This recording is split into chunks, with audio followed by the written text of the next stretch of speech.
আরও একটা নতুন ভিডিওতে তোমাদের সকলকে স্বাগত জানাই। আজকে আমরা কথা বলবো ওবিসি নিয়ে, রাজ্যের যে নতুন চিন্তাভাবনা।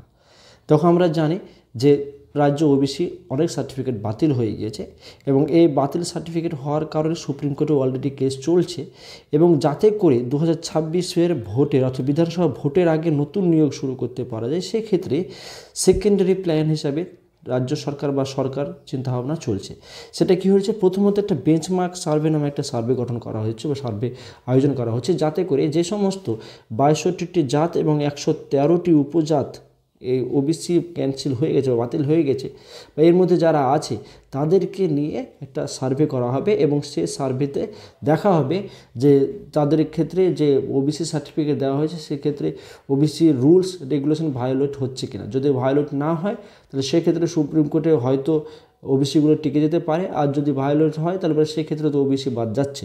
এবার এই ওবিসি যেহেতু যদি বাদ চলে যায় তাহলে 2026-এর ভোটের আগে এদেরকে নিয়ে, এই সমস্ত ওবিসিদেরকে নিয়ে একটা নতুন, অর্থাৎ নতুন নয়, অ্যাকচুয়ালি ইডাব্লিউএস ক্যাটাগরির মধ্যে রাখার একটা চেষ্টা চলছে। ইডাব্লিউএস ক্যাটাগরি হচ্ছে ইকোনমিক্যালি উইকার সেকশন, অর্থাৎ যারা আর্থিকভাবে পিছিয়ে পড়া শ্রেণী, তাদের যে একটা রিজার্ভেশন দেওয়া হয় সেই রিজার্ভেশনের মধ্যে আওতায় যাতে আনতে পারে সেই নিয়ে একটা চিন্তাভাবনা এদের চলছে। এখন যদি ইডাব্লিউএস ক্যাটাগরিতে এরা চলে আসে তাহলে আমরা জানি ইডাব্লিউএসের 7% থাকে, ঠিক আছে। আর ওবিসি এ এবং ওবিসি বি মিলিয়ে মোট 17%, অর্থাৎ যদি এ ওবিসিগুলো ক্যান্সেলই থেকে যায় তাহলে নতুন নিয়োগ তো সম্পূর্ণ হবে অবশ্যই। তাহলে সেক্ষেত্রে এই ওবিসিদের খুবই সুবিধা হবে, যেখানে 17% খুবই ভালো একটা রিজার্ভেশন। আর ইডাব্লিউএস ক্যাটাগরিতে অলরেডি যারা পেত তারা 7% পেত, তার মধ্যে এরা এসে ফাইট করবে। তো সেটা একটা বড় একটা দিক, দেখা যাক সে বিষয়ে কতদূর কী হয়। আগে সার্ভের কতদূর কী হচ্ছে সেটা দেখা যাক। সে সার্ভে তো যদি দেখা যায় যে টিকে যাচ্ছে তাহলে তো ভালো কথা, আর যদি না টিকে তাহলে সেক্ষেত্রে এখানে ইডাব্লিউএস ক্যাটাগরি একটু প্রবলেম হতে পারে।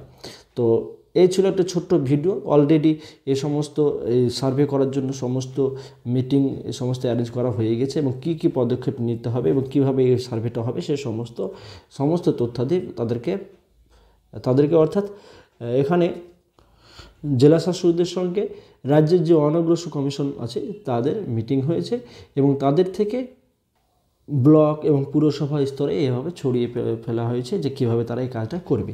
তো এই ছিল একটা ছোট্ট ভিডিও, আশা করছি তোমাদের হেল্প হবে অথবা বুঝতে সুবিধা হবে যে আগামীতে হয়তো নিয়োগ শুরু হবে। তো অবশ্যই চ্যানেলটিকে সাবস্ক্রাইব করে এরকম ভিডিও পাওয়ার জন্য এবং বন্ধুদের মধ্যে শেয়ার করতে ভুলো না।